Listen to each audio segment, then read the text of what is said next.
Je suis à Cocles, en Talamanca, Costa Rica, et aujourd'hui j'aimerais vous présenter un homme exceptionnel, un Allemand qui vit dans cette terre depuis 17 ans, marié avec un indigène Bribri, et qui, ensemble, ont construit un exemple de ferme organique.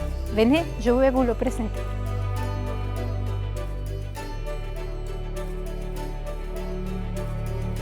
One World is not only about tourism, it's not only about educational packages. It's a combination of different things. There's the scientific field, there's volunteers, there's voluntourism.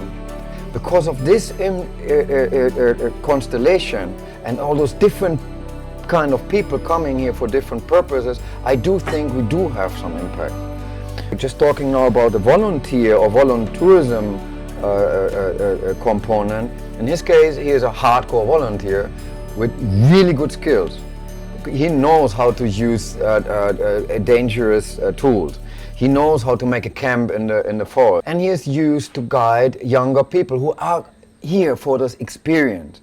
They are here for learning, like, okay, talking about conservation and giving donations and Greenpeace and big organizations, everybody knows that.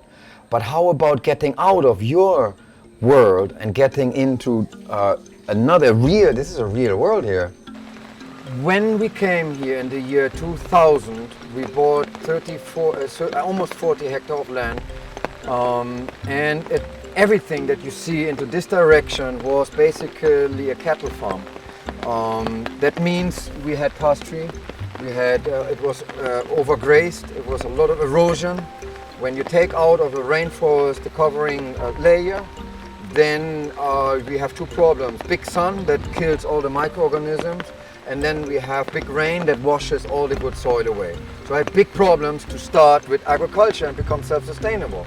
So one thing that we did then was, first of all, I started to plant a lot of fruit trees. This is a simple example: rambutan from Indonesia, guava also this is from China, coconut from Costa Rica, and so on and so on. And but that these fruit trees will be able to produce, I needed to change the soil.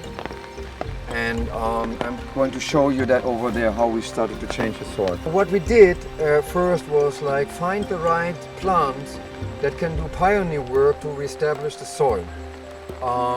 So I was searching for something that could sort of like a miniature rainforest to protect from the sun and to protect from the rain, and also hold the soil together, and if possible add nutrients from the air to the soil. And that's exactly what we found.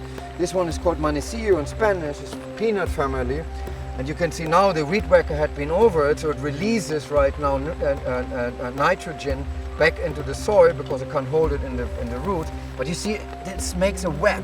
So this web keeps, look at me.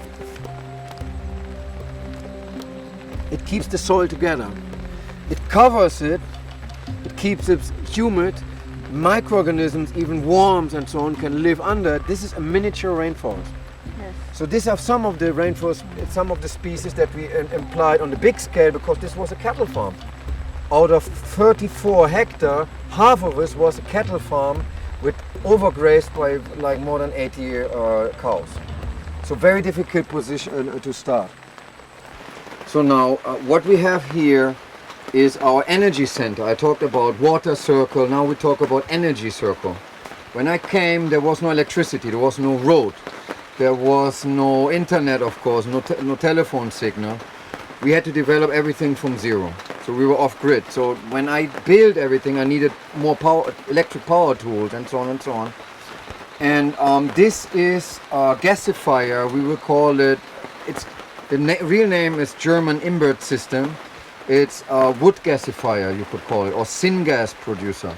Basically, it's a reactor with high pressure, very little income of oxygen that I can completely control, and a temperature regulation. So when Trump is saying that we cannot look into these alternative energies because these are all hippie technologies and you can't run a modern country on that, I have to give him the red card and say, like, Hitler was not a hippie. You think that guy was a hippie? I don't. We had 1 million car, I'm German, we had 1 million car. My grandfather had a car running with this. They can run up to 80 kilometers per hour, and you fill in whatever you have, dried matter, coconut shredder, wood chips. Look at this.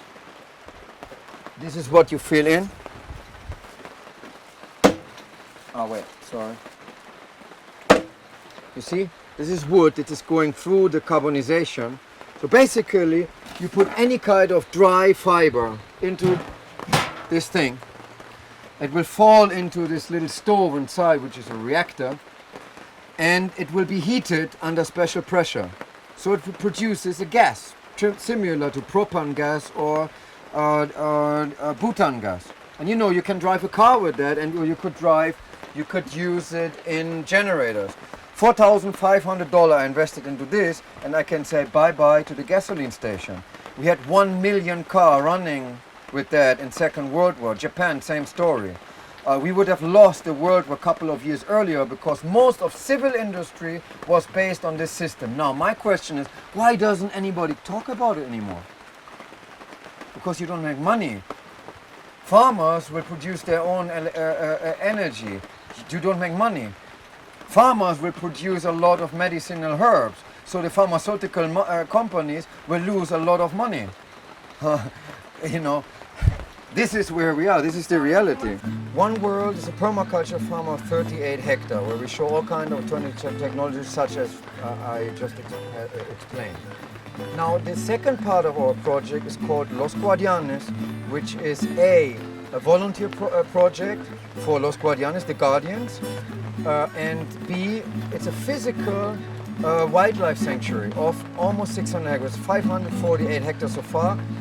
7 farm owners joined forces to protect their rainforest. The ambitious goal of our place is to become one of the best monitored and best surveyed wildlife sanctuary in Costa Rica. Small, but very well maintained. It's a win-win relationship. At the end, all of our long-term volunteers who left here, I think when he will leave, it will be a life-changing experience. Yeah. And he's already planning to come back with a group of 10, 15, right? To build a camp. This is like already a deal. We become a family, we become a tribe, and we would like to invite anybody, not people who stay only for months and months. The last German volunteer stayed here for 9 months. He was part of the family. He is already, after 1.5 months, he already conquered the hearts of the whole family, of virtually everybody. But we also try to involve people who come just for a day tour, to make them feel like, look, you are not consuming a tour, okay, give me $20, $25 or $18, depending what kind of things we're doing for them.